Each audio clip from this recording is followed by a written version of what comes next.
Oh, my face. Oh my goodness. It just goes to show you that it's like I got completely thrown off. So good morning, everybody. I'm a little late because I'm trying to find Nita. I don't know if she forgot that we changed on Tuesdays or today's Tuesday. So I don't know what's going on. Good morning, everybody. Today is Tuesday, August 25th, 2026, the last Tuesday of August, and I hate it. But yeah, so most likely it's just going to be me today unless one of Nita's kids reminds her that there's a show today. But we can handle it. We can handle it. That's fine. That's fine.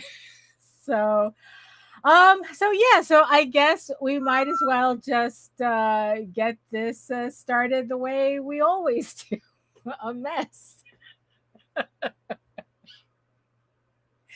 And as you can see without the card, I am absolutely not ready for this. But you know what?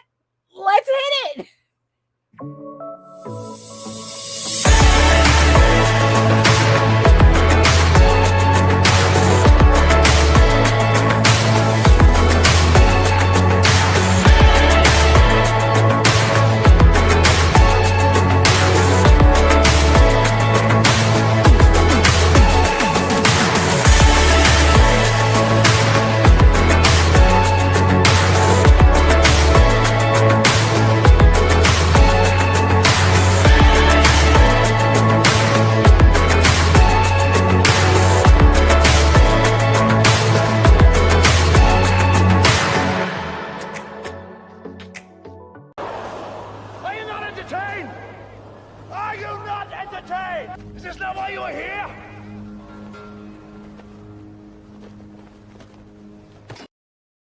Well, might as well try to pretend that we're somewhat normal today. Oh my goodness. So let's see who's joining me in the chat today. So hello, Lou. Hello. It's like, hey, Lorraine. I instantly thought it was Monday. No, it's Tuesday. That's kind of the problem with changing schedules, is that it completely throws us all off. I had to remind myself that we run shows on Tuesdays now. Because it's like we're so used to, we've been doing, running shows on Monday for like the past 5 years or something. So this one change is enough to kind of discombobulate us. But we now run the shows on Tuesday at 11 a.m. so, Eastern time. So I guess Nita just has to. Well, to be fair, it's like she has been having problems with her. I don't know if it's the internet itself or the power, like just the power in general. So I don't know if that's the case. What's going on? So, or she slept in because she forgot that we have the show. So who knows? Who knows? I'm pretty sure she'll pop in once she realizes what's going on. So good morning, everybody. Hello, Anna. Hello. And yes, I see you, our beautiful eyeball people watching from regions beyond. If you are joining me from Facebook, actually, no, you're not joining me from Facebook because I just realized that Facebook is not live. Ever since I got a restriction on Facebook, for let's just say a poorly worded joke that whatever AI bot they're using to moderate took literally. I've never been able to get my Facebook connected correctly to the Streamyard since. So if you're watching us on YouTube, welcome. And make sure you like, share, subscribe, and hit that notification bell so you get notified whenever any of our shows go live. And again, it's like I'm still waiting for Nita. So Hello everyone. If you are, if you are here for the first time, hello. My name is Daphne Lage, and I am a cartoonist, illustrator, and comic book artist from New York. If you couldn't tell from my accent, I have been publishing fantasy comics since 1992, and I am known for the furry fantasy adventure Tall Tales and my medieval fantasy drama Eagle Raven, Heir of the First Unicorn, which you can read on Webtoon with new episodes updating every Tuesday, which means that about an hour you're going to have a new episode of Eagle Raven as well. So you can catch up with, like it's just starting issue 9, so you can catch up with issues 1 through 8 completely on Webtoon for free. Because if you are following me for my Kickstarters, Eagle Raven issue 13 is on pre-launch right now. So the link is in the chat and the show notes. I'm looking to launch that campaign mid-September. So we're close, which gives me some time to finish working on issue 13. I have 6 pages left to go. So if you are familiar with Eagle Raven already, the links are in the chat and in the show notes. And if you are, if you are not familiar with Eagle Raven, again, you can read it, follow the link over to Webtoon, and you can check it out. If you want the quick rundown, Eagle Raven, Heir of the First Unicorn, is the story of a unicorn princess exiled into the mortal realm who trains to become a knight, hoping to win a king's favor and save her people. It's about trying to find your place in opposite worlds and learning the people who will stand by your side and lift you up are not the ones you'd expect. Eagle Raven is a sword and sorcery fantasy with a soap opera twist featuring character relationship stories with unicorns, elves, dragons, and furries. So there you go. So if you want to check it out on Webtoon, you can right now. And when you're done reading there, go check out the pre-launch page and sign up for issue 13, which you will be able to catch up on the entire series on that campaign as well. It's not just for issue 13. So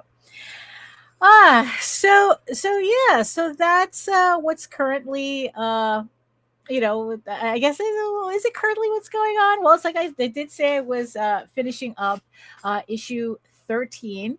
The extra large tablet is working very well. Although it didn't do much for speeding up my process, though. Let me see. Let me show you guys what the page that I'm already finished with this particular page, but let me see. Share screen. I just finished. I finished this page a couple of days ago. And like I said, I'm working on a new 24-inch Cintiq, which is definitely much nicer to work on than my 16-inch Cintiq.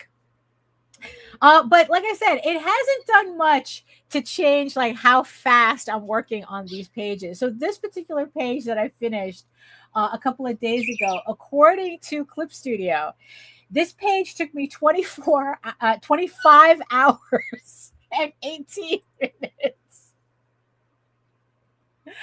So, it's like, so I'm like, oh yeah, I don't know, what's going on here. Like, I would have thought it'd take it, it's certainly being able to record how long these pages are taking me is definitely a humbling experience.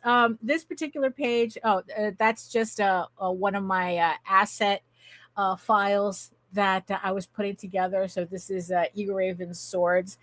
And so then that way I don't have to keep drawing them over and over again.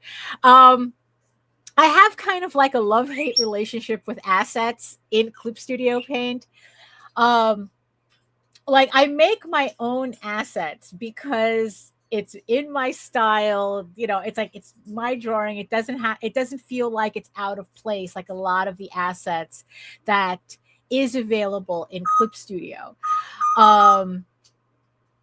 Because sometimes it's like I see I see like other creators like on Webtoon, and I can see immediately like the assets that they're using, and I always kind of wondered like what percentage of a comic page has to be assets before it's just you just didn't draw it anymore, you know? But in this case, it's like I said, I create my own assets. So I was in the process of doing that. But this is the page that I'm working on right now. And according to Clip Studio, this page has already taken me 9 hours and 53 minutes. And the thing that you have to know about this time. Hello, the Zhang brothers. Uh, full body character in comic panel does take a long time to draw in color. Yeah, exactly, right? It's definitely, um, it's definitely very time consuming as opposed to just doing like a bust up or like a face close up, and especially for putting in backgrounds. And and the problem is that like especially from like issue 13 to issue 16, like the last 4 issues of Eagle Raven, there's a lot of people in these panels.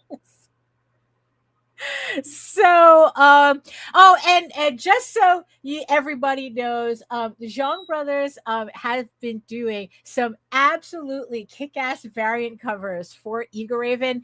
The next one is on this upcoming campaign, but if you missed the last Zhang brothers uh, uh variant cover, it's also going to be on that campaign as well. I mean, absolutely, gorgeous stuff. I mean, I still can't believe that I got them on my schedule to make me stuff. So thank you so much, and I'm glad you're enjoying the show. Lorraine says, "Isn't 24 hours for a full page pretty good?" I don't know. I don't know. You see, I think the problem is that I've been kind of like it's the typical comic book artist thing. We're always overestimating or underestimating how long it takes for us to do our work. So it's like, I've always liked to think that or for like the longest time, like if anybody ever asked me, so how long does it take for you to do a page? I would always say, oh, it takes me a day. Right. But it's not a full 24 hours. We're talking about like 6 hours or something. Right. And ever since I started paying attention to Clip Studio, like marking the time, and mind you, it only marks the time that I'm actually working. Cursor, it's like, pen to screen. It only counts that time, not the time that I'm futzing around and leaving the page open, the file open. So this time is accurate to the actual work that I'm doing. So here's the thing though, 24 or 25 hours for a page doesn't mean it took me over a day to do. It means that the actual work that I did on the page took 25 hours, but the actual time that I spent was probably about a week. So, so when like people would ask, how long does it take for me to do a page? Like I said, it's like, I always thought that it's like, I always like readily said, it's like, oh, it takes me about a day. So in 30 days, I can have a comic done. No, that's not how long it takes me to do a comic. Usually what it is that it takes me a month to do the pencils. Right. And mind you, these are all digital pages. So these are all like the different levels of work. So it takes me a month to do the pencils, a month to do the inks, and then another month to do the coloring. Right. Just, about which is the shading and the coloring. Right. And even then, I don't think that's accurate either. The only way that I would have to really find out like what the actual time is, I would have to go through an issue, clock all the times that Clip Studio, gives me, and then come up with a final number for that. But like I said, just because it says a page took me 24 hours, that's 24 hours probably spread out over a week. So yeah, so the fact that I'm even on issue 13 right now is still surprising. I started publishing Eagle Raven. Issue 1 came out in 2021. So it took me about 5 years to get to this point. Um as opposed to like with Tall Tales, that took me 20 years because I was literally just putting out like a issue a year essentially. Like maybe if I like was lucky, I had like two. I don't think there ever was a moment I had 3 issues a year, like complete. Um, and mind you, this was when I was drawing traditionally. So, so when I started working digitally, doing my pencils and inks and coloring digitally, I did notice I was speeding up. Oh wow! They said the Zhang brothers are saying that's still a very good speed. It takes us 6 months to do an issue, and we are two guys. And you guys are, and mind you, the Zhang brothers are beast mode, like beast mode creators, because on top of that, they're doing all these variant covers and they're doing animated shorts on top of it. So for two guys, for two guys to still get a full issue out in 6 months, it's like, I mean, really, it's like I could, like, I've been playing around with like adding animation, but I've just haven't been able to set aside enough time to actually get something functional together. So it's like, I guess I'm just the type that it's like I have to focus on one thing. And it's like, even though, and I have like all these little half finished animation projects that I'm working on, but I have to finish the comic, because like I said, especially with this particular issue, I already have it scheduled for mid-September. So I want to get these as 6 incredibly complicated issues, pages out of the way. So yeah, so when I transferred from doing traditional art to digital, I did notice the speed up because, like I said, Eagle Raven took me 5 years to do what took me 15, 20 years for Tall Tales. And Tall Tales, the original series, the main series is 20 issues. And so it took me 20 years to do that. And when I decided that I was going to work on Eagle Raven seriously and put that out on Kickstarter, I made that decision that I was not going to make the same mistake with this that I did with Tall Tales. That it's like, okay, I'm going to get my shit together and I'm going to put out this 20 issues as quickly as possible. I'm not going to spend another 20 years on a second story. It's like, no, it's like we're putting this out as quickly as possible. And and the good thing about Kickstarter is that, yeah, it gives me that target to work towards. Like, oh, I got to get, it's like I pre-schedule out my Kickstarters and as best as I can. And then I use those dates to really hustle those issues to those dates. So far it worked. Although Jose thinks I'm crazy for doing like scheduling out my campaigns a year in advance, because he just runs a campaign whenever he feels like it, and that's usually like every 2 to 3 weeks, it seems, because he just has so much material like already done. But I have to make this, my buffer is long gone, so I have to make these issues as they're coming out. So I have to schedule them and give them, and give myself that deadline to get these books done, or else I'm going to end up making the same mistake I did with Tall Tales. I mean, the funny thing is that when we were going to conventions regularly, at the time, that the conventions like San Diego Comic-Con was like, that's where like we would target all of our projects. So it's like, okay, we're going to San Diego. We got, so everything has to be ready for San Diego so that we could release it then. And that worked out, that worked out pretty okay for several years. But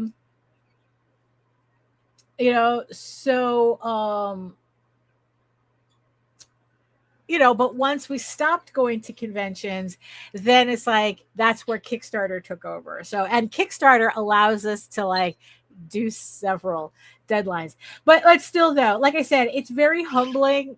Clip Studio Paint is very humbling in telling me like how long this stuff is actually taking me. Am I a little bothered by it? Yes, but at the same time, it's like it is what it is. I mean, like I kind of remember myself being a little bit faster, before. So it's like, so I don't know what the holdup is. And and it's not, and the thing is, though, you look at my style and you don't think it's like, because when I got that first digital commission from the Zhang brothers, right? I asked them for the Photoshop layers. I think they offered it. I don't remember whether I asked for it or they offered it. And I think I only opened up that file once because there must have been what looked like 100 layers in that file. And I go, okay, whatever I thought I was going to learn by looking at their layers is like, forget it. Forget it.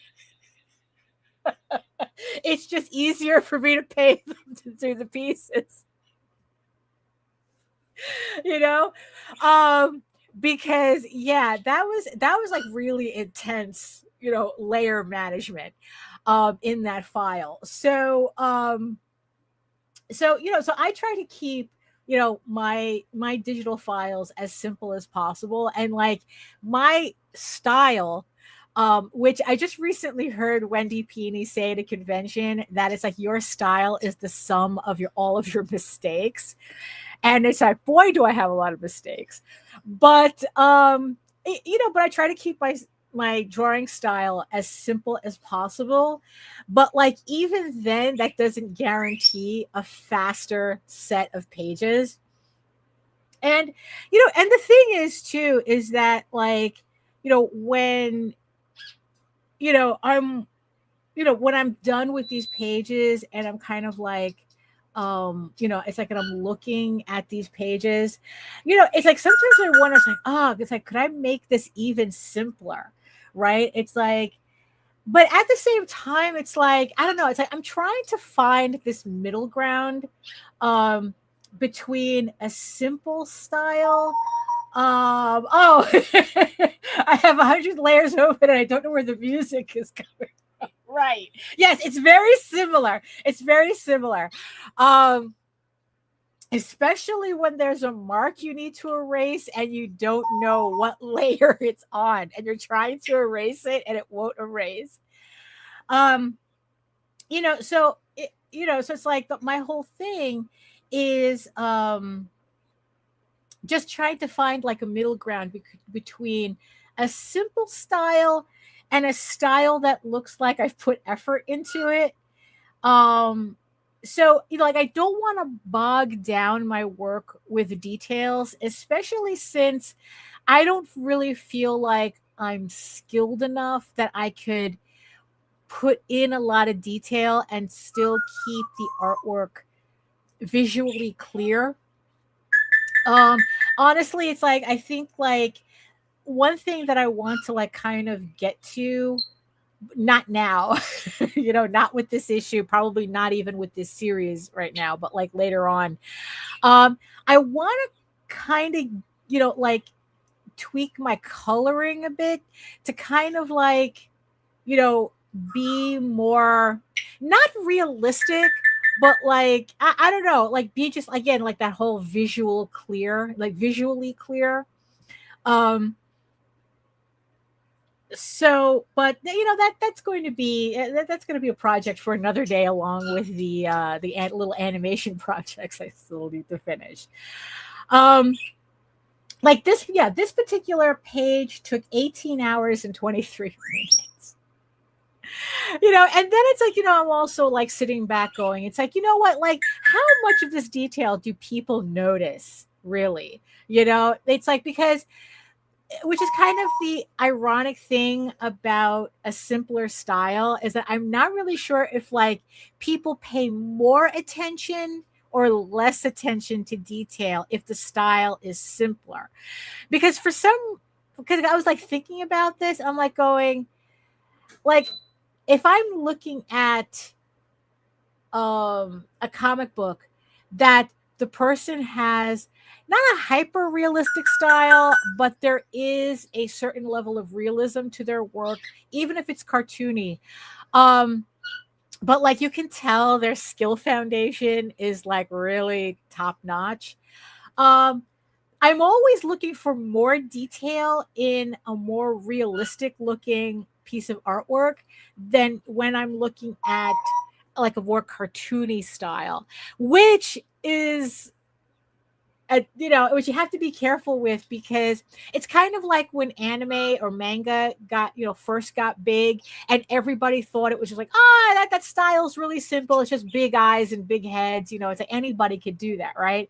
And then the people who tried to come out with their own manga, all of a sudden you could tell immediately, it's like, oh yeah, this is a lot harder than it looks. It's deceptively simple.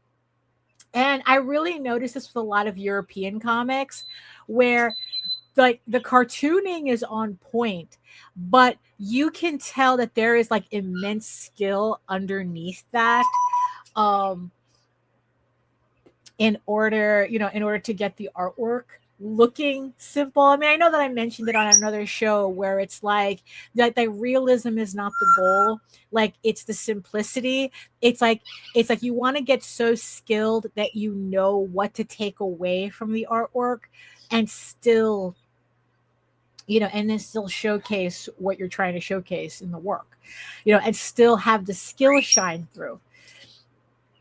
So, so that's kind of, yeah. So maybe one day I'll do a project where I go through every page in Clip Studio, mark down the hours and the minutes, and then get like an accurate assessment as to how long it really took me to do this issue. So yeah, so that's kind of like what's going on my end. I mean, it's kind of like I try to housekeep as long as I could, just to give Nita a chance to pop in. Um, but I guess, yeah, I guess we're just gonna have to assume that either her power's down or she forgot. Which is a shame, because it's like I gave her a list of topics for the show today, and she chose this one, and I was really excited to talk about this topic today. But you know what? I guess you guys in the chat can help me. Can help me with this as well. Um, so yeah. So you all know about my obsession, my hyperfixation with monster romance books. This has been a thing for like, I think for me for like the past 3 years, I think. Like this kind of like came late, very, very late, in my hyperfixation. Uh and and one of the things that I have been doing is that there's this convention that specializes in this type of work, Monsterotica, that they started. I just attended the second year of it this year. Last year was the first, so this year I attended the second Monsterotica, which was a lot of fun.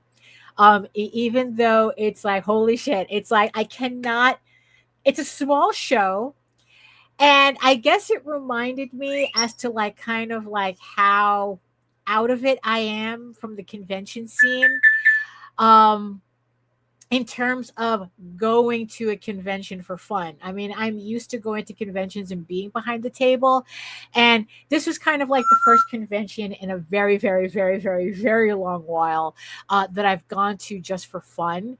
And being in front of the table, was shocked me as to how exhausting that is. You know, walking the crowds, walking each table, talking to everybody, not talking to everybody, you know.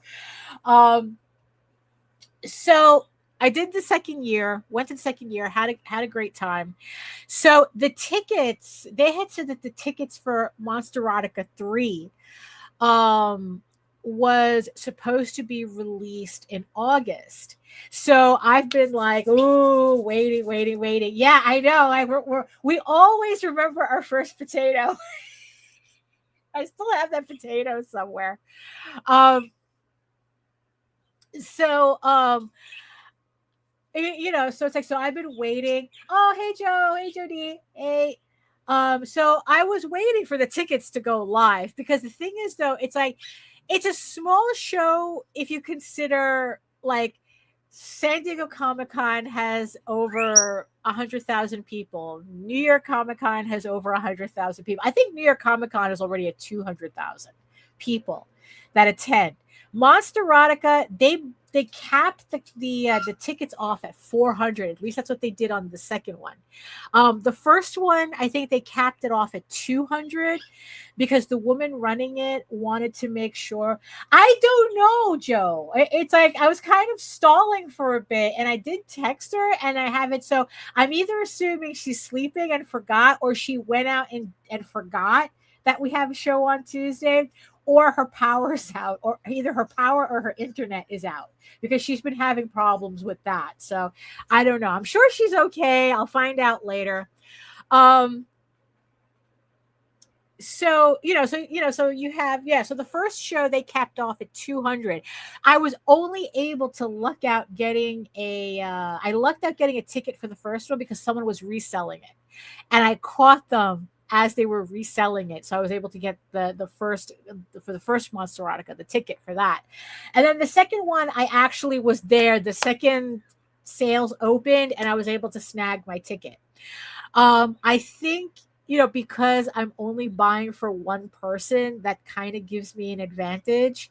Because it's just one ticket. I just need one ticket. So once I get it in my shop, you know, it's like in my shopping cart, I could just check out immediately, and you know, and that's it. Um, so you know, again, so this year I was waiting for Monster Erotica to release the tickets, and then they put up an update saying that they're going to release it. They're going to release tickets October 1st. So, um, you know, I'm cool with that because actually that's when they released it last year. They released the tickets on October 1st. So I guess honestly, they're probably better off just doing that for the rest of these conventions. Um, because in the end, the author who runs the conventions, and I think that she's the reason that there was a potato in the first in the first Monster Erotica swag bag, because she writes sentient sentient object romance. And you know, it's just, yeah, it's like, you know, like your vegetables, your potato, it's like kind of like if the Kool-Aid man, no, the yeah, like what, yeah, there is somebody who did a Kool-Aid man book, but like she does like, oh, you know, falling in love with a blender type of bullshit. You know, it's like I've never read those things, they're not my thing. um you know, like hockey sticks, falling in love with a hockey stick was a thing. You know, it's kind of like, you know, we all laughed when, you know, when that woman married the Eiffel Tower, right? This weird woman in Paris, she married the Eiffel Tower, did the ceremony and everything. Now imagine that was a romance book, and that's what this woman writes.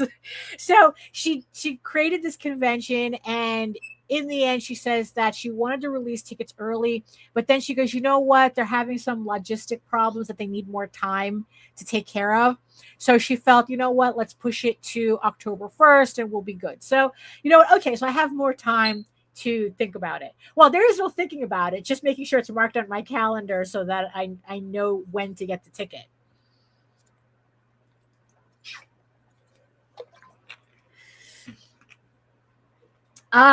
Someone wrote those books too, Joe. Yes, there are those. Yes, I think that there was an author where she did an entire series of that. I fell in love with my cereal, that type of thing. Look, it's that's just the genre. I mean, it's like, yeah, it's just, the unhingedness of it is kind of like the point of sentient object romance. It's just like, it's supposed to be weird, it's supposed to be silly, it's supposed to be unhinged. But in my case, though, it's like I'm pretty much there for the werewolves, right? So those are the ones. It's the aliens and it's the buff alien guys and werewolves that I'm mostly there for. So if Nita was here, right? So my first question, and I'm going to posit this to the chat, since you guys are gonna have to take up her chair here. Like, if you're it's like at what point did like monsters become cool for you, as opposed to monsters just being monsters? And I swear to God, it would have been the perfect it would have been the perfect clip to have had that Bugs Bunny scene where he's with, what is it, Rudolph, the big red monster. I forgot what his name is, and Bugs Bunny's doing the nails like, monsters are such interesting people, I was telling my girlfriends. It's like, but Warner Brothers would have struck the channel with lightning if I played that clip. So yeah, so it was unfortunate. George, there it is, George. No, but I think that there's another episode, because I think the names are random. I don't know which one. I don't know like whether it's just random or like which one is the canon name. Actually, you know what? It's like, let me say, there has to be a canon name. It's like, what's this? Red Monster, Bugs Bunny. Gossamer. It's Gossamer. That's the canon name of the large red-haired monster. And so it's Gossamer. George is Bugs Bunny just doing his imitation of Liberace. Oh, I wish my brother George was here. So that's probably where the George comes from. But I could have sworn there was an episode where they called him Rudolph too. But I guess, Gossamer is the official canon name. So yeah, so I had wanted to clip that for the show, but like I said, Warner Brothers would have been with the quickness, with the copyright strike. So we don't need that. So you all know,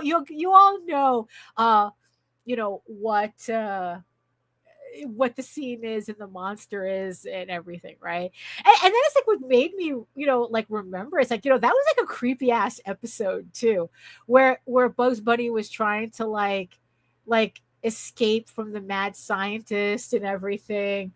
Right, yeah, the abominable snowman. I'm gonna name him George. I will hug him and I'll pet him and I'm gonna name him George. It's like,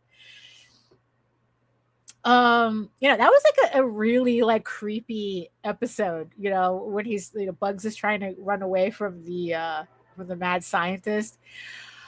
So yeah, so it's like, so that was the funny thing. It's like I said, it's like, so this hyperfixation for me like only like popped up like I would think like 3 years ago.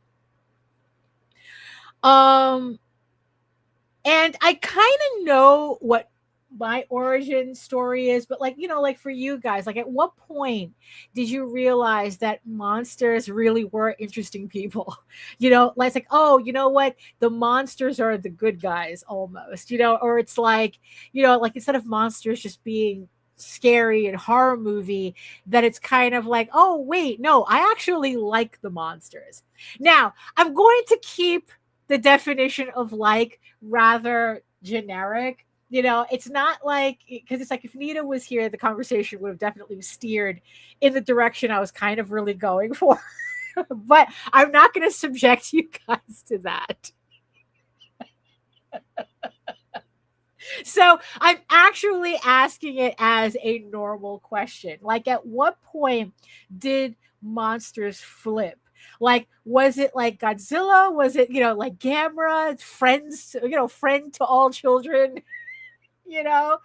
Um, it's kind of like, where it's like the monster, is actually like, you have Guillermo's Frankenstein that recently came out, where it was supposed to be like, where, like he really pressed the issue that it was the doctor that was really the monster, and not the monster itself, not the creation itself. Do we need to hear me out, Cake? Do you hear me out? Well, cake is always good, no matter what. There's always time for cake, but hear me out. Yeah, no. Well, yeah. You see, that's the thing. It's like, because if Nita was here, that would have been like, yeah, this would have been like a whole hear me out conversation. Just hear me out. People are more inquisitive on how the monster becomes a monster. It's like their backstory that makes them human. Yeah, I agree that that's kind of like that's like a big part of it. There was this, I saw this video on Instagram where a guy was like goofing on the whole like werewolf fixation, the whole werewolf trend. And and he was saying, it's like, just admit that you're a furry. Right. And what's funny was that when I was at Monsterotica at this panel where all the authors were talking about how they ended up in this whole thing, like doing this, the woman who created the show, the woman who does the sentient object romance books, she says that that her, that what started her down this path was an obsession with the Teenage Mutant Ninja Turtles. And I almost died when I heard that, because that's pretty much how most everybody gets into indie comics. It's this obsession with Teenage Mutant Ninja Turtles. And it was just like, wow, the overlaps, the parallels, are like this. I'm not liking this Venn diagram, or maybe I am, or maybe I am, in the, in this Venn diagram. And it's like, so it's like, but yeah, but it's like, so so it's very funny. It's very, it's funny to make that. It's like, oh, you're just all closeted furries, right?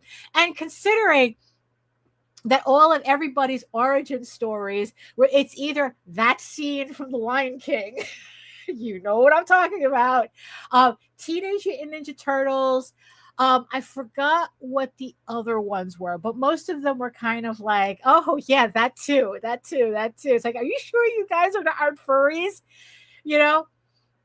But but Joe brings up a point that it's like the difference between what they were talking about, and in the end, it's like what I found myself interested in. It's not like the furry itself, although that's yes, Jess, that scene. I mean, look, it's like that was the scene that launched 1,000 furry ships.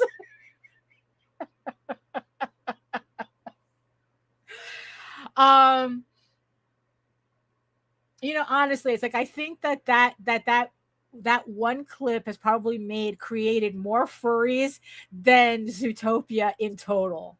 God, I hate those movies. I hate the Zootopia movies so much. But and I, it's like I said, it's like going back to what Joe had said, that it's like, it's about what makes them human. So with furry fandom, the way that I've experienced it in the way that I've understood it all this time. Furry was about getting away from people. That's like the really, really underlying thing, that it's like, that, you know, um, you know, Disney, we watch Disney's Robin Hood, and it's like, what? That's the world that I want to be in, type of thing, right? And that kind of, and then it's like everything that goes with that. But with monster romance, it's not about being a furry in denial, because actually I don't know, sometimes I think it is, though. I'm still on the fence about that. I really do think it is. But the furry aspect of it works side by side with the human aspect of it. Like what makes monster romance different from furries is the it has to have people in it. It has to be there has to be that very human element in it. Usually it's the male main character is the monster, and then the female main character is the human. Although I've seen it flip. I've seen it, it's like, it's like I've seen it, there's, the Yahweh version of it too. Yahweh is very big in this as well. Um, but it's mostly like it's humans and the furry monsters, you know, side by side in the story, as opposed to furry, which is just all furries, that they're not interested in people at all, and if there are people, they're usually the antagonists. You know, um, you know, so so that was like, so that's where I was, at kind of like the beginning, where it's like, okay, we're at like all furries and everything, right? And then it's like, what's funny is that when I started working on Eager Raven, right, I made it a point to kind of flip the switch, and it's like, I want to reverse my interests to, but also it was more like a project to force me to draw people, so it's kind of like, Eager Raven as a story served a whole bunch of purposes, but it's kind of like, yeah, I wanted an opportunity to do a story that it wasn't all furries, and I wanted to reverse that. It's like, okay, you're going to have the monster girl or the furry girl, which technically Eager Raven is half, it's because she's, half unicorn, half human, but she's going to represent that kind of like animalistic side, or that furry side. In fact, that there's a whole scene, but I do have a couple of furries in there. I do have furries in the book, but they're not the central focus the way people are, the way the human characters are. Yeah, you have Johar and Morgan, right, who are like the main furry characters, and but pretty much those are the only furry characters that appear in the entire comic book series. In the novelization, I make it a point to add more of them in. I introduce more furry characters into the novelization, because it kind of like got to a point where I did realize, like, you know what, it's like there really should be more of them here. So I added them into the novelization, and then like kind of like started to explain why there weren't as many of them. Not that they're rare, but they're completely outnumbered by human people. So um so that's kind of like where the difference is, where it's like it's like, yeah, it's like the monsters are here, but not in a like, or the animals are here, the furries are here, but not in a furry way. um and like, and also like the thing with monsters, right, because it's also like kind of like under that umbrella is like elves and vampires and like even more and fae and even more like human style. Like they're classified under that monster romance genre. um just like aliens is kind of falls under that umbrella. Like I don't know if there's like a real like definition of it. um so so I was kind of like playing around with that idea. Joe says, it's mostly the reason why I don't like horror anymore. Monster storytelling has been replaced with gore. Gore does very little to a story. It's like saying a sentence with with never-ending adjectives. I mean, yeah, that's what it's like. I think like gore horror, it has become like its own genre. Um, but I do like, yeah, I do understand what you're talking about. That it's like it's more like the shock value. It's very hard to shock people nowadays. So it's like they go for the gore, because it's still a rather easy way to shock people. Um, so it's like, yeah, so it's like, so you have all these monsters, and like I said, it's like the umbrella is rather large. So when I talk about monsters, I guess like pretty much if it appears in a D&D monster manual, it falls under it falls under that umbrella of monsters. Because even like, yeah, because it's like, yeah, because I have a couple of books that have like orcs as the male main characters. um you know uh it's like, yeah, I know there's one. Yeah, it's like I have several. There's one book I have to read that it's a fairy and an orc, so there's technically no humans in this. So I do have to read that story because I was curious about that book, so which is why I picked it up. So so I know like there's like, so up until before then, it's like I always had a very, I guess, like sympathetic mind towards monsters.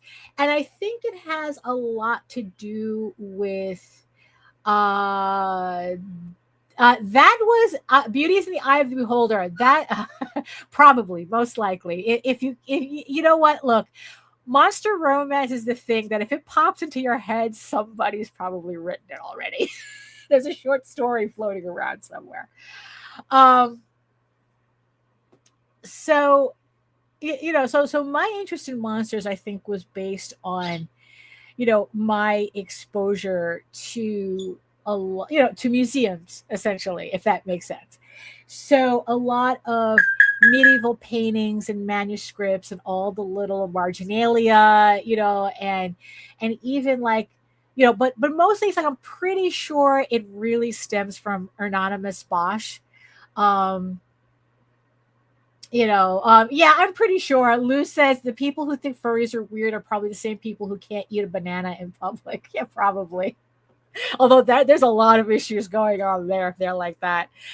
So yeah, so it's like, like if you see, like I've seen Hieronymus Bosch paintings in person at El Prado Museum in Madrid. And it's, especially since it's the Garden of Earthly Delights, it's the cryptics, it's triptych. It's the triptych, although he has a lot of cryptids in it. It's the triptych. And there's one particular panel that has like pretty much a lot of the monsters that we associate with Anonymous Bosch. And I've always had an affinity for those monsters, like the little guy ice skating, the little guy in the teapot. It's like there's always all these little guys, monster guys running around the painting. So I know that I've always been sympathetic to monsters. And then of course, then as you add like pop culture, you add, like your Godzillas, your Mothras, it's like the fact that I don't think it's coincidence that especially the latest Godzilla movies, the Monsterverse, it's the monsters are essentially treated like just another part of nature. It's like it's neither good nor evil. Although Godzilla's job in the Monsterverse is to keep all the other monsters in check, so they don't go out where they don't belong, type of thing. and interfere too much with people. Um, so it's like, so I understand, so it's like, yes, I've always had this like, and then it's like, yeah, you combine the furry thing, and it's just like, it's monsters, like these animalistic monsters as sympathetic heroes, right? Or anti-heroes, if we want to dovetail it to the previous episode. Um, but it's like, yeah, it's like, but also, the guy who made the joke about, just admit that you're a furry. He did another video where he was talking about what your favorite monster says about you. Because in the end, it's like, everything that we end up hyper fixating on, it's like, it's because there's something in our personality that this represents, and it's like everything is symbolic. um so it's like, that my whole thing, like, especially, it's like my whole thing is werewolves, right? But the irony of it is that it's like I like shifters as long as they keep the shifting to a minimal.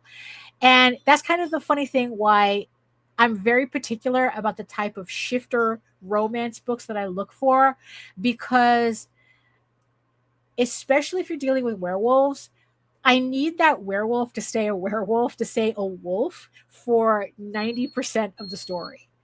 Like, the funny thing, the reason why I couldn't get into like shifter romance, especially like werewolf romances, is that most of the time the werewolf stays human, and the werewolf or the wolf is kind of like an internal monologue. It's his id. The wolf is his id, and there's this constant internal monologue between the inside wolf and the human outside. And it's like, no, I need the furry aspect of this.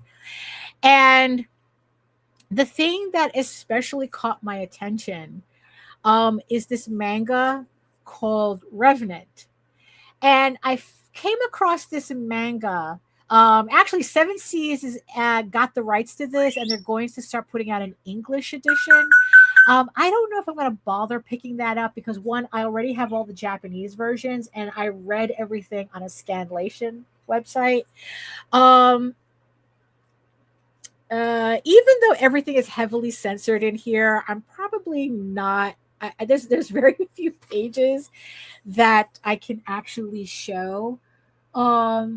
But it's like, yeah. So you have like the werewolf. Actually, this is less werewolf really, and more what I forgot the word. Kimono, not kimono, kemono, which translates to like beast man, which is, I think, their version of furries.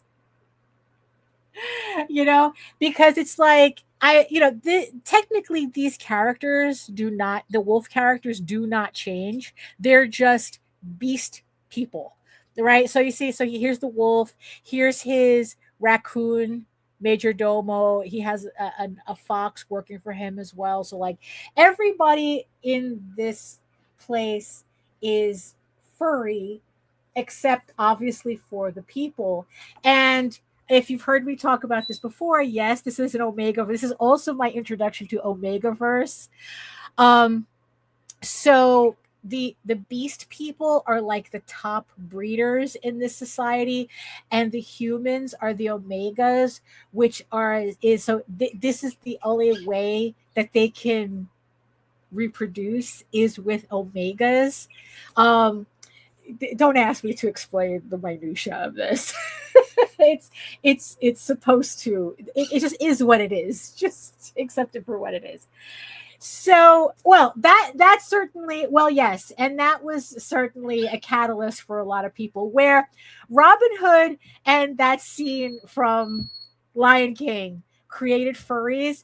The ending to Beauty and the Beast created Monsterotica. I think that was the catalyst. And I guess, yes, we would have to remember, I would have to remember that was especially my catalyst for this. Like, for the longest time after that show, after that movie. I had been trying to write a Beauty and the Beast story,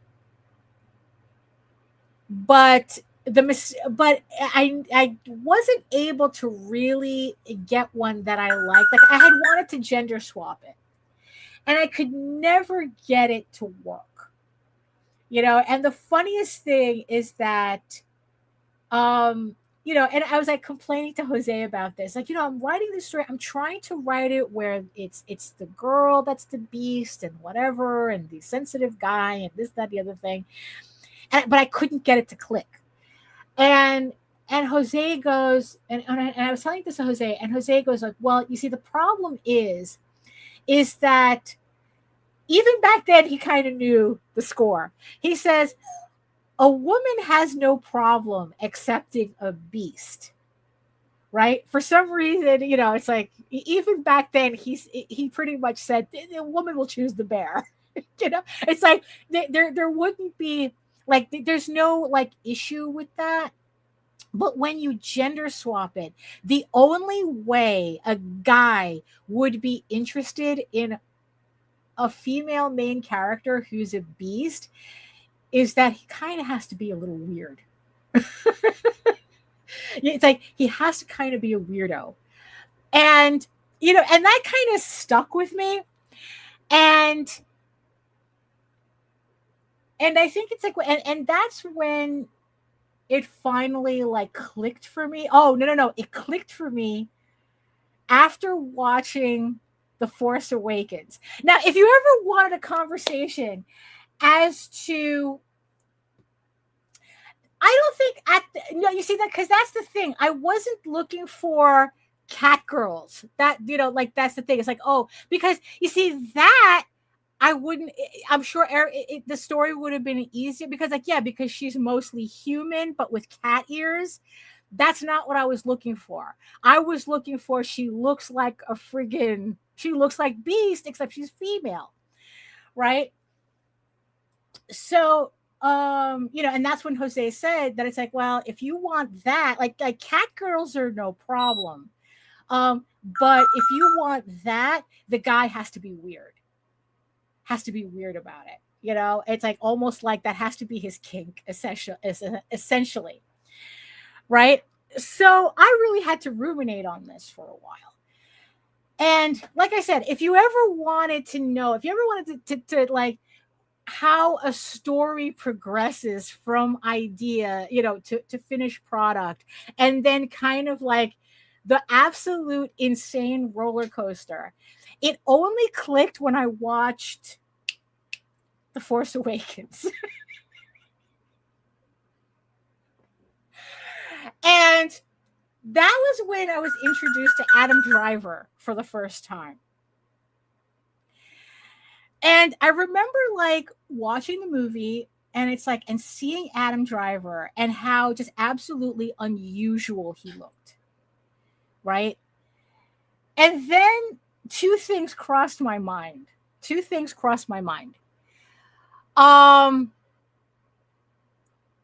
One, that's my beast. I've been looking at this wrong the entire time.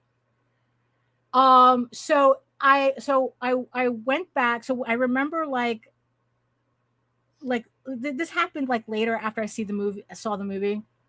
But I remember like something clicking when I saw his face. And then later on, it's like, you know what? Let me see something. And I drew like a beast character based on Adam Driver. And it's like, yeah, that's my beast. Right? But then it's like, but then at the same time, I was like going, yeah, but what happened? What happened to my Belle character, who was supposed to be a guy in my original version? And then it kind of hit me that my other problem that I had was I really wasn't making that character very interesting, like as interesting as I would. And by turning him into a beast, it made him interesting to me. But then I had the problem with the girl. And then it's like, And then it's like, you know what? Maybe this is not the story I want to tell, but I still want a Beauty and the Beast story, and I still want to do something different with the Belle character, with the girl. And it's like, and I did figure something out. I did figure that it's like now it's like, um, so it's like, um, so in the end, it's like it kind of turned into like a different kind of Beauty and the Beast. It's still Beauty and the Beast story, but I'm still kind of working on it. But I got this, I finally got where I wanted it to go. But it still required a beast character. It's just that a female beast was not working for me. So I had to scrap that idea. Joe is saying, how is this versus different than Taming of the Shrew? It's like you're making it more about outer aesthetics than over the soul of the character. Right. And that was the mistake I was making too. Because the ending didn't work, where I changed the character, where it's like, oh, the spell was broken. Right. So it just made me, yes, but you're right though. And that was the thing that I realized, that it's like, so then this became my concept. What if Beauty and the Beast thought they were both ugly? What if the both of them thought they were ugly? Thought themselves as ugly.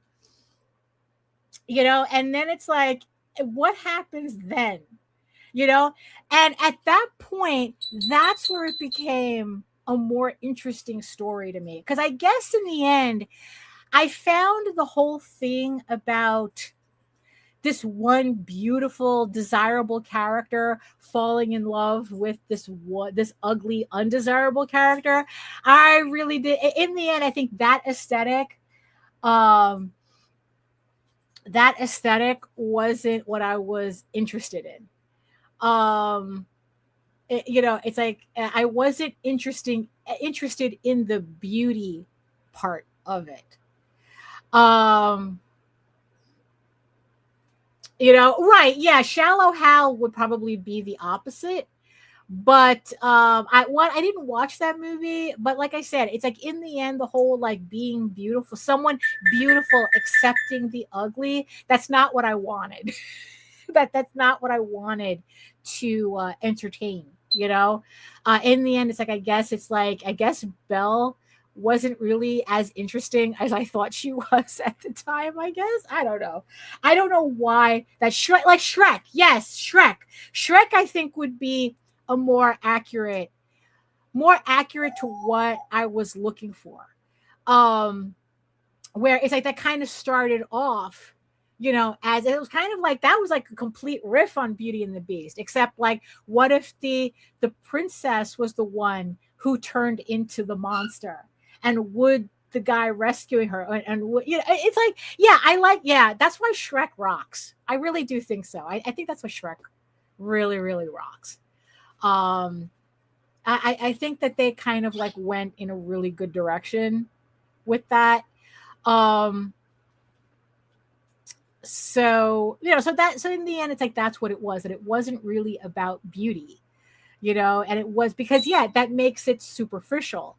It's like, so yeah, so eventually I'll put out, maybe this will be a project that once I finish Eagle Raven, the comic book, um that's probably a project I'll start seriously, like putting like uh putting that story together, because it's like, because in the end, what I did with that Beauty and the Beast story that I came up with, that I have like a whole notebook that's full of all my notes on this thing. Actually, do I have it here? Oh yeah, this one. This entire notebook. I filled up, yeah, I filled up this entire notebook. Well, almost a good portion of it. Like, these are all my notes. I wrote everything. These are all my notes for that I had for the story. It really, it really, I guess you could say I was inspired, really inspired, because it's like writing all these notes by hand. It's just crazy. Um, and all the changes that I made. Um, and then there's other parts here that I can't I can't show. But because it does go in that direction. Oh, I love you. So what happened? I love you so much. You forgot, didn't you? No, I did not. Right. Okay. I knew and I failed you. Uh-huh. I am What happened? so sorry. What I happened? love You slept? You slept? Say you slept love away? me first. I love you too, Lena. Thank you, Jesus. So I got up at the ass crack of dawn. Right. You're like, when Chris left, I heard him leave. And when the sun came up, I got up and I started going out there and I was digging in the flower bed. And I came inside about 3 hours later and I was like, I got a little bit of time. I set the alarm. And then the kids left too, so there was no backup plan. So when I yelled, Alexa, stop! Nobody was here to wake me up. Right. Oh no, because that was something that I thought was going to happen at the beginning. It's like, probably the kids aren't around to wake her up to remind her. I was so fucking excited for this goddamn episode. Like, Jesus. Maybe so it's like, so maybe we have to go more in detail. Maybe we just have to like redo the topic, just so everybody was worried about you, because I was stalling and everything. I am so fucking sorry, Daphne. Like, I woke up and I'm like, what the fuck? Right. And I asked Alexa what time it was, and so I'm like, the alarm didn't go off, and I was like freaking the fuck out. And I'm like, what time do I have alarm set? Do you have no alarm set type bullshit? Right. And so I like run out and the kids are just sitting on the couch like nothing happened. And I'm like, dude, did y'all hear my fucking alarm? Poor Daphne. Right. And they're like, yeah, but we went to the store. We didn't hear it. I was like, right. There you go. Okay, so there you go. So everyone's happy that you're alive. I'm literally working in hell out there. Okay, right? Is like, is it the temperature's really bad? Disgusting. The temperature is hot. The humidity is miserable. The only times I can work is there's like this window between like sunrise, right, and around 9:30. Right. After that, it's like. So yeah, but I think in the end it's like, the topic turned more into Beauty and the Beast, because it's like, because I was telling everybody, that's why the conversation, I don't want to take the conversation in the direction I had wanted to go with you with the chat. So I was kind of like with me, saving. Well, that's kind of the point of the because topic. I'm safe. Oh, I love that. Yes, we need to revisit the stories where people fall in love with Count Chocula. And it's like, cause I said that because look, this is a topic where they're making jokes in the chat, and I'm saying, no, I know that book. There's a book. There's a book. There's a book. Oh my God. Kool-Aid Man. There's a book. Look. But but I guess it turned more into a conversation about like the monster just ending up like more of a symbolic projection of what we're looking for or something. Yes, as a feral beast to grab you and be like, "Come here, bitch!" Bend you over right and be like, "You see, completely." Oh God! But yet he's safe. But he's Yeti safe, right? But in the general sense, and that's why it's fantasy. Well, right, but it's like, but in the general sense of it, that it's like, like we were talking about, like, why actually furries don't really cross over into monster romance. Well, they're not really, as much as we joke and as much as the origins. Oh no, they usually don't, because here's like, and when I say this, please separate what I am saying. In most instances, furries aren't feral enough looking. Like, and when I say feral, I'm not talking the fucking, the weird furries feral. I'm not talking about this they're just they're like monstrosity. Well, they're kind of like it's because feral in furry is different from feral in monster. Yes, in monster romance. Big, in furry, feral just means like it looks like the animal, but it can talk, it can, it's just a furry that looks like the animal. It's a talking horse or a talking wolf, essentially. But and then you have the furry characters, which are just essentially the animal as humans, but they're not humans, they're animals, right?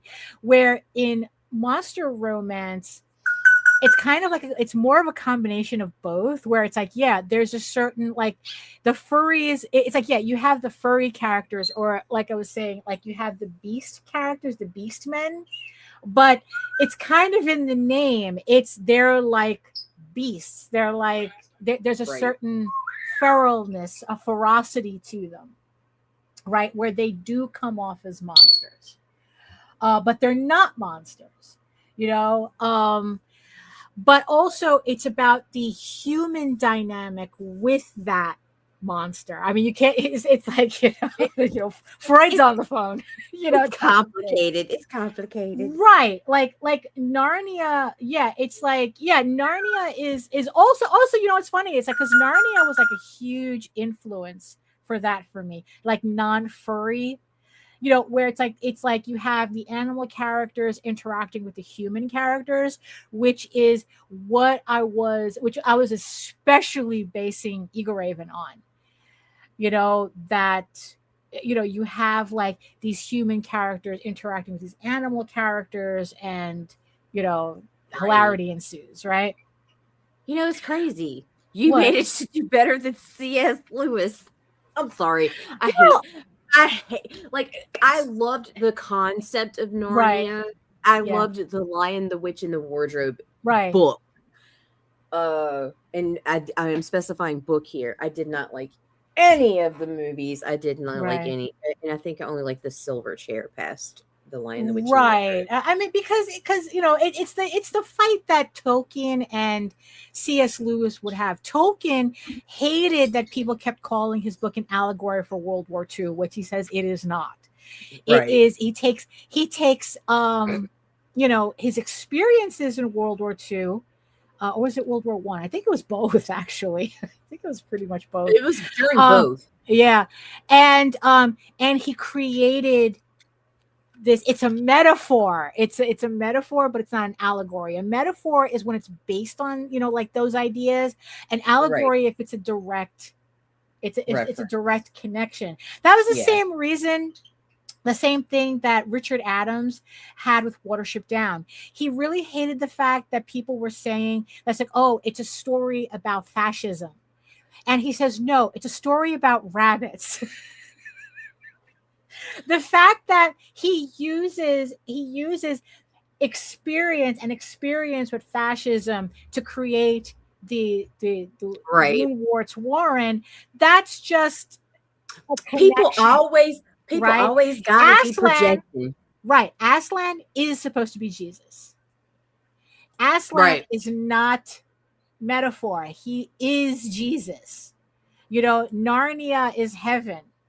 Right. It's like, that's why in the last book, in the last battle, that's why Susan gets left behind. It's like she was she wasn't worthy. She was too much. She was too human, too mortal for heaven, for Narnia. I mean, it's like, that's an allegory, and that's why they would always kind of like argue between themselves with that. So it's like, so I like Narnia, but not the allegory of it. I wanted it to be literal. Yeah, exactly. That she enjoyed the earthly delights, right? I mean, going back to the Anonymous Jezebel. right? Jezebel in hell. Right, exactly. And that was the literal meaning of that ending. This was not, it's not metaphor. No, Right. Susan doesn't go to heaven. She showed her ankles too much. She liked boys, she liked lipstick, she liked nylons, the whole thing, right? But so it's like, so I forgot my point, but it's like, so it's like my whole thing, like, especially like using a lot of these as inspiration or like subsequent inspiration for what I'm trying to do in Eagle Raven. It's like, just like, when you have the monsters and the humans working together or against each other, or they're just in this same world together. Right. Although, what's funny is that, so I was, so there's like this genre of manga and like, especially like visual novel video games where it's like monster girls, right? There's this whole genre of monster girls. And I was kind of wondering, it's like, it's not wondering, but I would just like make the joke that it's like, what it's like that, Eagle Raven is a monster girl comic. It's kind of like a reverse Beauty and the Beast, technically, where it's like, because even in the entire story, she gets constantly, referred to, oh, you're a beast. Right. Right. She's constantly being referred to that. You're a beast. Oh, you're not a person, it's like you're a beast. And and there's like, and especially in the novel, that there's this there's kind of like this running conversation that I put in where it's like, like, like, are you an animal, are you a human? Like, there's an entire scene that's completely hinged on that debate in the novel. I mean, it's like, I don't really go into the comic, because again, it's one of these scenes that I can afford to get a little complicated with in the novelization. Right. But it's kind of like, well, you're a beast girl, right? And so I kind of, so I was just mentioning before that, when I was trying to write this Beauty and the Beast story, because we were all disappointed with the ending of the cartoon, that I was trying to write this kind of like this gender swapped Beauty and the Beast, but I could never get it to work. Until like two things happened that I realized that it's like, I wasn't interested in the character that gets to be beautiful. So it's like, I had to remove beauty completely out of it, like the aesthetic of beauty out of the story for me to finally get a story that worked for me. So I figured, like, after I finish Eagle Raven, I'll actually like sit down and really like hammer out this story, because also to kind of like keep my interest in this, I ended up connecting this story to the Eagle Raven universe, kind of, like to the Eagle Raven world.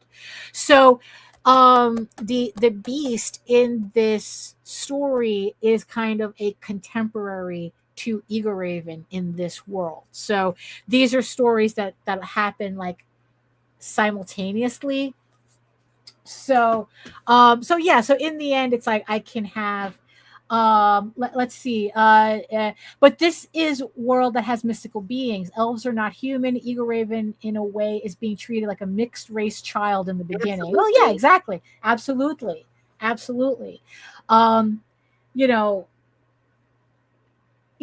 it's like, but it's like, but I kind of like leaned in more towards the like the beast girl. That's what she, that's what some people call her, like, you're nothing but a beast. Oh, but in that conversation, I had a conversation with Jose, because I was trying to figure out how come my gender swapped Beauty and the Beast story, I can't get it to click.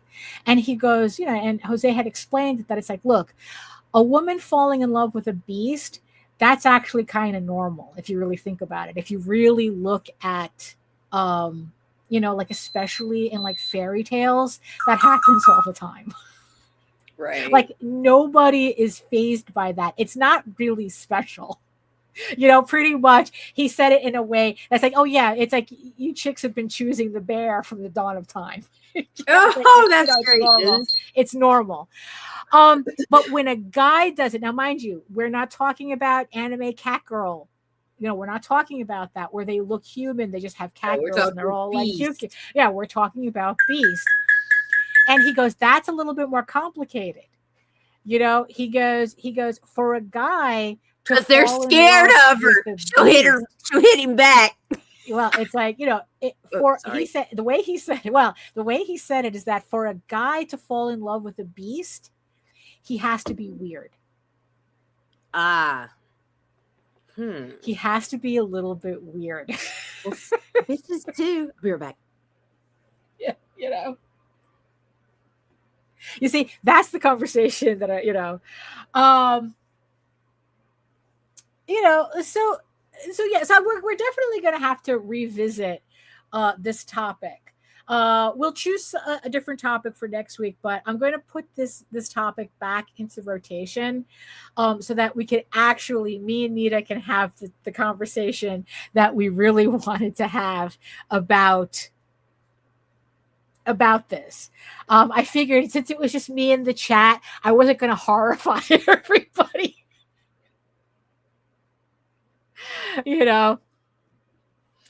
But so definitely, monster romance and furry are two different things, right? And they're very much two different things. And and then it's like, it's just kind of like playing around with those ideas of like monsters are more about the humanity of monsterness, where I think furries is more about removing humans.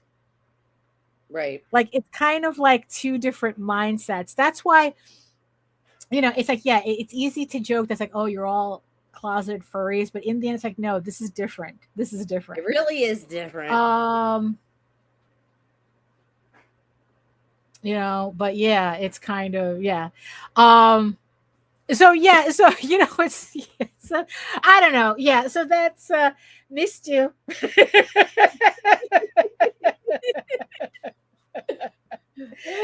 So we're gonna have to revisit this. And actually the conversation that we really want to have about this requires a House of Bob episode, but we can't do House of Bob on YouTube anymore. Oh, that's so stupid.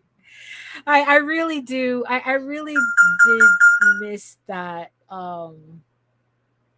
Because technically we could do an adults only, podcast, live stream, but I don't trust YouTube. I don't. I really don't, because it's like I don't trust them to say it's like, oh yeah, this is adults only, but oh, oops, someone said something they weren't supposed to, and we're taking the entire channel off the air. I don't trust them at all.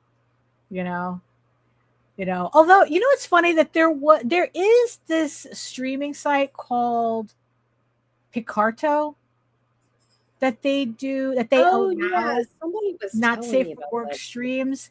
And I'm kind of wondering if maybe we should look into that. Well, yeah, because it's like, I miss the Tangy Quips. That's why I don't like doing this show without her. I need the spicy. Girl, I told you all you got to do is ask. Ask, right? Yeah, but you have to actually beg it. I was begging today. I wanted this conversation today. Were you now? You were sleeping. Excuse me. It was nice too. I have you know. I was dreaming that I was on my way to your house. Oh, okay. Yeah. Well, actually, I was in Dallas, Fort Worth the entire dream, waiting for my transfer. Are you sure it was a dream? You're stuck in Dallas, Fort Worth the entire time? No, it's always Dallas. Oh Oh my goodness. So yeah, but so it we're gonna have shows, to, even my subconscious was like, I've got to get to Daphne. I've got to get to Right. Daphne. That's but true. Instead, I'm on an airplane You're waiting stuck in the in airport. Dallas Fort Worth.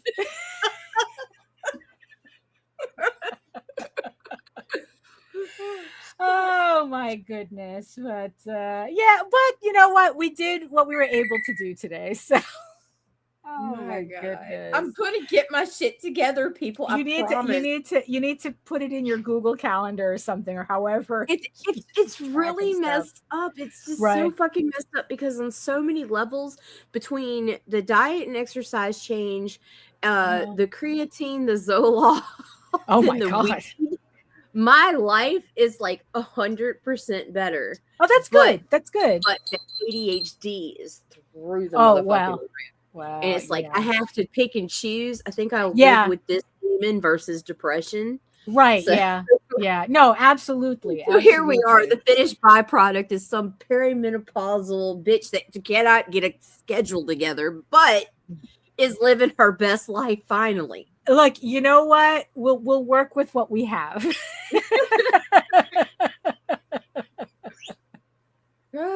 You know, I mean, you know, but also set an alarm. I did, but I got a whole list of good topics. You know. Okay, well, I'm gonna get an alarm that I have to get up and turn off, not one that I can be like, bitch, shut up. Right? Yeah, that's the toughest. A very abusive relationship. Yeah. Speaking of beasts, right? Speaking of monsters. Oh my God. So I want to thank everybody for keeping me company today. I want to especially thank Nita for waking up and being okay and coming on the show anyway. Oh my God. Even if it's at the very end, but that's okay. Like that, people were worried about you, you know, because I was, you know, looking for you. Oh, you know, I feel so bad. You know, I'll be here for you guys. We'll do it again next week. Yeah, we'll do it again next week. So. Yeah, we will. Which will already be September 1st, by the way. Jesus. No good. No good. God. I mean, what's funny is that at least over here, the weather had finally stopped acting up. Like it actually is nice outside. You know. But yeah, so again, thank you everybody in the chat for keeping me company today until while Nita was napping. Thank you so much to all the beautiful eyeball people watching from regions beyond, watching at least keeping us in the background while you're working, listening to us yap about odd things. We love you guys. Right. You know, yes, we do. Yes, we do. We love all of you. And like I said, it's like for those of you who are joining on the replay and you like what we're talking about and you are entertained, you know, make sure you hit that like button and that subscribe button and all the buttons to keep the algorithm gods happy. We do like it when our buttons are pressed. Yeah, exactly. See what you're missing? See what you guys... A double. Right there. Oh, I hate that fade out. Oh my God, it drives me crazy. We can shut that off. I just did. Yeah, there's a way to shut annoying. Because it makes me feel like we're like working against each other on the keyboard. Right. Oh, yeah, that's right. It feels like you're switching, and it's like without verbal communication, there's no way to know. So you're like double clicking. It's like, right, yeah, fuck, type shit, you know? Yeah, that's true. That's true, right? And if it's one thing you don't have patience for is a switch with no with no discipline. No communication. You gotta have communication. Oh my God. So if you want to, so do you have any okay, well actually, you know what? I think those last words are fine from you. I'm great. If you want to learn more about me and my artwork and everything else, you can head on over to my main portfolio site at egoworks.com, EGOWORKS, where you can check out Ego Raven, Heir of the First Unicorn. And you can follow the link over to Webtoon, where you can read it for free. You can read issues 1 through 8 for free, with issue 9 currently updating.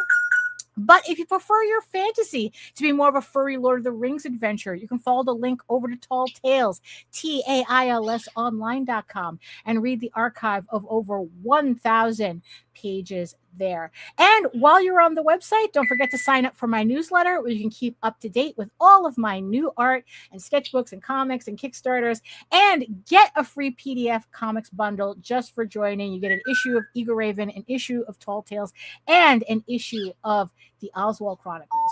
And again, just to remind everybody, Eagle Raven is on Webtoons. And once you finish reading there, you could also head on over to Kickstarter and sign up for the issue 13 pre-launch page, because I am looking to get Eagle Raven issue 13, the campaign, launched mid-September. So, and I have some really cool early bird specials. Oh, I got to show this now that you're on. I got to show this. I got to show this. For digital backers of Eagle Raven 13, there is a special 72-hour level where you can get issues 1 through 13 for $20 PDF. It's a digital bundle for the first 72 hours for everybody who's reading or is reading Eagle Raven for the first time, or you just want to have a digital backup of all the comics that have come out so far. But if you are a physical backer in the first 72 hours, not only will you get the bonus sticker and print that all physical backers get just for pledging, if you pledge specifically in the first 72 hours, you will get this mini, pop me up on the screen, Nita. You will get this mini watercolor print. Oh my God, it came out by Jaden Lanning. This was actually a cover for one of the novels for chapter 13 of the novelization, but I had to do something with this. There was just no way I could run the issue 13 campaign and not have this on the campaign somewhere. So it's a digital print printed on textured watercolor paper, so it looks like a little watercolor print, and it has my little stamp on the back as well. And it's just, look at how gorgeous that came out. Look at that. You want this. Right? This, I swear to God. Look, I even have it on my phone and everything, as my wallpaper. Rewind 15 minutes, Grant, because me too. Yeah. So if you pledge to a physical level in the first 72 hours of the campaign, you will get this added to your pledge. So this she loves guys. Sorry. Yeah. Sorry. My daughter got complimented by the Zong brothers. So yes, I know. There you go. Oh, but this. You will get this if you pledge in the first 72 hours of the campaign, physical level only. So I'm showing love to both digital backers and physical backers too. So thank you so much. Link is in the chat and in the show notes. Oh my God. Okay. Yeah. Oh, there we go. So that out of the way. Thank you so much, everybody, for joining us. And like I said, we'll definitely see. We're going to revisit this topic at another date. So hold on to that. Same bat time, same bat channel. We'll be back next week. And with another topic that hopefully Nita will wake up just in time for. Oh my God. Thank you much again. And in the words of the ancients, eat your food, moisturize, mind your business, and do the work. Because when you actually do the work, you never have to fake any of your accomplishments. Thank you so much again, and we'll see you next time. I feel like I'm taking crazy pills.